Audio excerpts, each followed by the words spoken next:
pod mobile version, obviously less than ideal sound quality that you're used to. But look, we're on the road, but we still got to get this work in. We got to get these pods in, and so yeah, here we are, mobile version. But a huge weekend in SimWorld Hoops and SimWorld Prep specifically. Big signings drop on Sunday. The commitment craze finally kicks off. The big names: Royce Anderson to ATLians, Corey Yams to H-Town Hoopers. Jay Laster ends up at the Originators. Believe that one had kind of been leaked out before, so not a total surprise. But we get the end of the saga of where will Royce Anderson play, and the end of the shock, I guess, of Corey Yams. Let's start with Corey, because look, we hadn't heard much of anything from Corey Yams. Both, he had been pretty quiet himself. You look at, the voices you hear in SimWorld Prep, and Corey's was just not one of them, which I think was telling. I think for both of them, because Royce is similar, not quite as publicly known as Corey Yams is, but both of them were both very quiet, which kind of undersold. We knew Royce was probably leaving, even if most recently on Friday there was he's headed back to Bay Area. But to Corey's saga, we didn't know anything. And so you look around and the thought was, look, it's probably going to be status quo, because why would we believe anything else? There was no leaks. There was no rumors. There was nothing. And in retrospect, that complete lack of talk should have been the giveaway that Corey Yams was on his way out. But what does this mean for H-Town? Look, this is a huge signing for Belardi. I'll take my victory lap. That bold prediction, the unlikely prediction was that they were going to team up. They do. But this is a huge win for the state of Texas, because Arthur Lattimore is coming home to Lone Star. Corey Yams is coming home to H-Town. These are big signings, and I think this continues this, I don't want to call it a restructuring, but a regression to the mean from last year, where we had all these big players going out and playing outside of their region. Now, sure, we've got Kevon Jackson ending up with Cascadia, but he's just not on the level right now of Corey or Royce or like a Trey Hyman. Now, Trey stayed home. He's going to stay home for next season, but Corey Yams returns. This is a big win for Houston because they finally get a star. Now, what ends up happening with Cam Jones, still a question. But you've got Tyrell Thompson. You've got a coach in place now with Coach Belardi that should hold some stability in Houston. They haven't had much in defense or counterpoint. Belardi hasn't had much stability since getting fired by Gotham 5, though you have to imagine if he didn't get fired, he's probably still there. It's not like he's bouncing around. But you've got stability in terms of your coach, and you've got stability in terms of who's your go-to. That was the knock on Houston. We didn't know who the Hoopers were going to have as the guy. Some nights it was Tyrell Thompson. Some nights it was Cam Jones. Now we know it should be Corey Yams.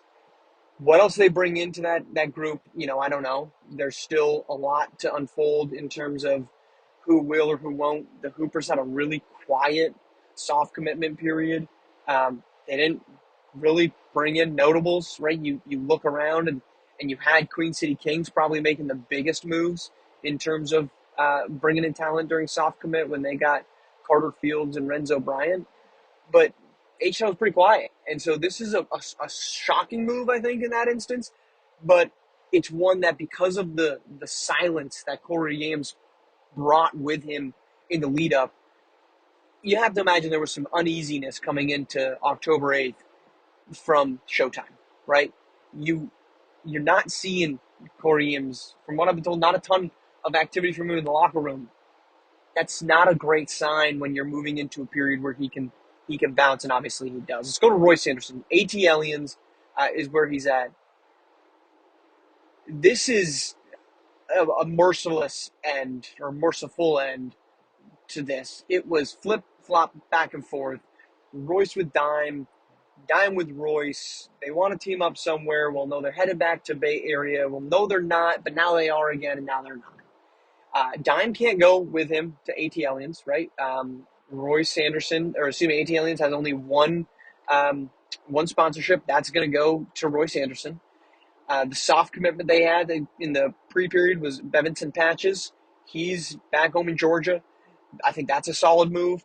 But I think this is a really great move for Royce because of how well it looked last season with Demario Duval. I think there's proof point in place that the AT Aliens can operate around a single star.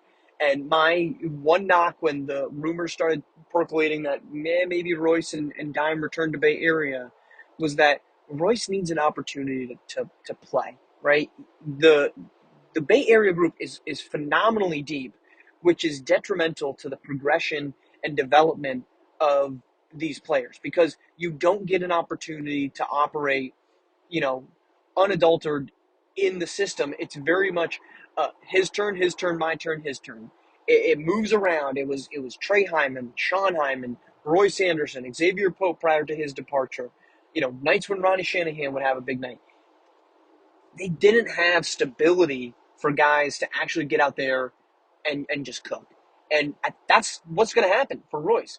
Now with the AT Aliens, there is not another player on that team that's going to take away his opportunities. He's going to be next to a really great shooter in Adam Mahmoud. He's got Bevinson Patches, who's a really talented defender. I think can be developed into a pretty good shooter himself. But overall, this is just a roster that fits so much better for Royce Anderson. And it's not only a good thing for the immediate season for AT Aliens and for Royce Anderson, but also for the progression of his career. If he goes out and he plays another season, and this is my concern with any team that just loads up with talent now, what does a college recruit and a college scout have to go from?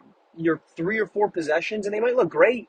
But look, if you have a really bad game and it's a super tiny sample size, how does a coach look at you and say, yeah, I think that guy can lead our group, right? This isn't an instance where the minutes are you're getting 35 minutes a game to showcase it.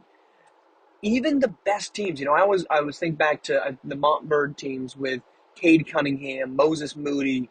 There were some other big names on that. But even that group had a very clear delineation of Cade Cunningham at the top, and we work our way down. And Cunningham obviously goes on to Oklahoma State, now with the Pistons. Bay Area they just had too many of that. They had too many great players to the point that you didn't get to really let one of them cook and showcase what it was. So I think it's a good move for Royce Anderson to find his own spot. It seemed as if Yacht Club was there for a brief, fleeting moment before De'Aaron Cruz came in. Pick De'Aaron Cruz, pick Royce Anderson. I'd go Royce, but people are going to have their decisions elsewhere. But I think this is also a good move for Bay Area. They've got some good pieces. They're bringing in some good young pieces. Xavier Pope is back. Jamie Ramos had soft committed. I'd expect him to remain committed there. It's a good group that now has one less major mouth to feed, that we're really going to get to see what guys like Trey Hyman, what Sean Hyman are fully capable of within that system. So more news will come out. I'd expect, we had a big flurry right at that noon, 1 o'clock hour, kind of tapered off. I would expect it to kind of follow a slower trickle. And I think there's going to be a lot of changes based off you think something's there and then it doesn't end up going there. And it'll be curious to see by Friday when we chat again what type of moves that ends up kind of coming along to. So a big start, a chaotic start, but at least finally we're getting some answers to all of this. All right, talk Friday.